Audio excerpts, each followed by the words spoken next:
A while back, I designed and 3D printed a light modifier for a little light panel I've had for years, and out of all the camera accessories I've 3D printed, I personally think that this one is the coolest so far. Now, the reason I made this thing is because I got a few other lights that are bigger and more powerful, so most of the time when I film stuff, I usually end up using one of those. But the thing is, sometimes I don't need a bigger light, and I don't need a more powerful light. I need a small soft light source that I can put in a very tight space where none of my other bigger lights would work well because they need to be on a bigger stand and they need to have cables running out of them, or I need to put a big softbox on them and stuff. And in those cases, having a small light panel would actually work really well. But the problem is my light panel came with a diffuser that didn't really help to make it any softer, so I just kind of ignored it. However, over the years, I have seen a few other light panels out there that come with diffusers that are much nicer, and the one that comes to mind specifically and that basically inspired this little project for me is the Rosco DMG Dash with the dot diffuser. So when I got my 3D printer, I was like, wait, now I might actually be able to just make something pretty similar for the panel that I already have. So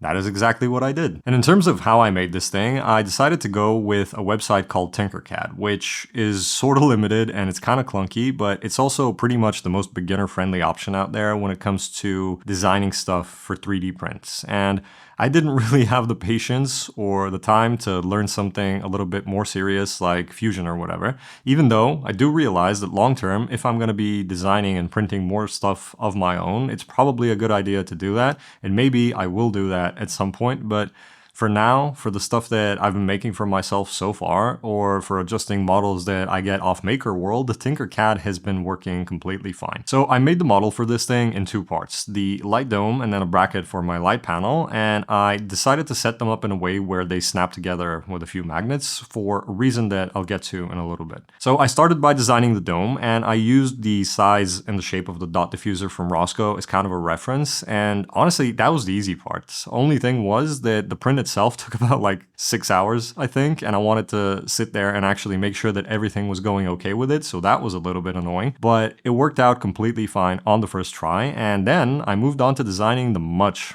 more annoying part, which was the bracket for the light. And I essentially just made it a really big circle with a cutout in the middle that was the same size as my panel, and I also wanted that to be the back of the dome so that it doesn't leak any light. And then on one side of it, I put a rectangular bracket for the light to friction fit into. I ended up going through a couple of versions of this because, again, this was my first ever time trying to design something on my own, and for one reason or another, I kept messing stuff up. So the first version was a little bit flimsy, and the bracket for the light was also wider than I wanted it to be. And a friend of mine recommended that I try taking some of the soft side of some Velcro and sticking it on one side of the bracket to hopefully make it tighter and to fix my issue. And that sort of worked, but anytime when I would put the light panel in there, it made the entire thing flex way too much. And I had a feeling that later that would cause me issues when I tried snapping the two parts together with the magnets, and it didn't feel great. So I went back to designing the second version, and this time I ran into a different issue, which is that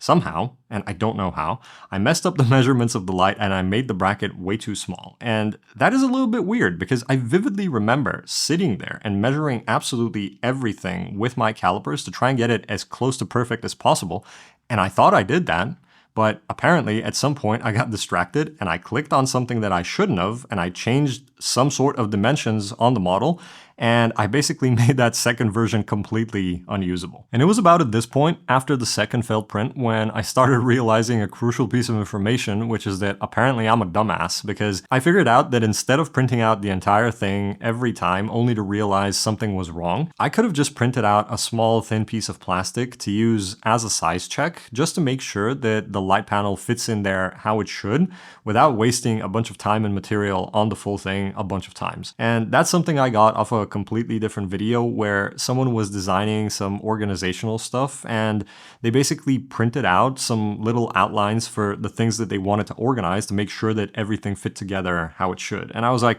you know what, that person is definitely smarter than I am, so I'm gonna steal that idea. So I measured everything again. I printed out a small rectangle in like 2 minutes as a guide, and when I saw that that fit how I wanted it to around the lights, I went back to adjusting the model, and then I printed it out. And you're not gonna believe this, but it actually worked this time. Everything snapped together, and I finally had my own 3D printed diffuser. And I am honestly really happy with how it came out. And because I made the two parts separate, in the future, if I decide to buy another small light panel or a small light or whatever that has a slightly different shape or size, what I can try doing is just printing out a bracket for it, but then I can keep using the same diffuser that I've got already. And that's not to say that that's actually gonna work, but at the very least, I have the option to try and save myself the time from making everything from scratch all over again. Now, this thing is obviously not perfect. Like, if you look at it up close, you might notice that some parts of it look patchy and dirty here and there, and maybe that's something that I got wrong with the printer settings, or maybe it has something to do with the filament that I was using, because it was a type of filament that I had used before, but it was from a different brand, so maybe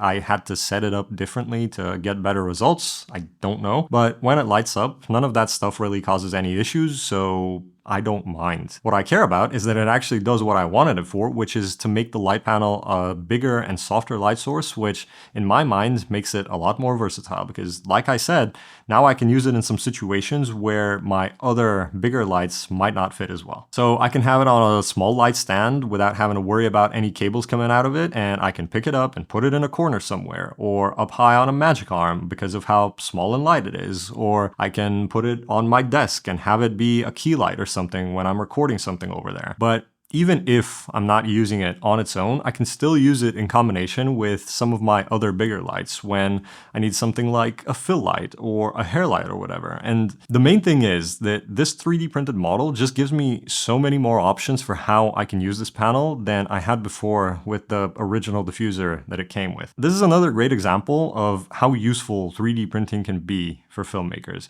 because it's just like, it gives me the option to give old gear that barely got used up until very recently a second chance, and I personally find that really cool. Now, I gotta be honest, I am a little bit upset with myself because of the couple of failed prints that I made because I was dumb and I just didn't measure and plan things correctly, but it is also kind of part of the process, and it's also a good learning experience because I am now definitely sure that in the future I will be a little bit more patient and careful so that I don't end up wasting time and filament on something that can come together a lot quicker if I just give it a little bit more time in the planning phase. But yeah, if you find this thing interesting, if you find it cool, and if you have any questions about it, you can go ahead and drop them below and I will try to get back to you. But as far as this video goes, I think that's about it for this one. So see ya.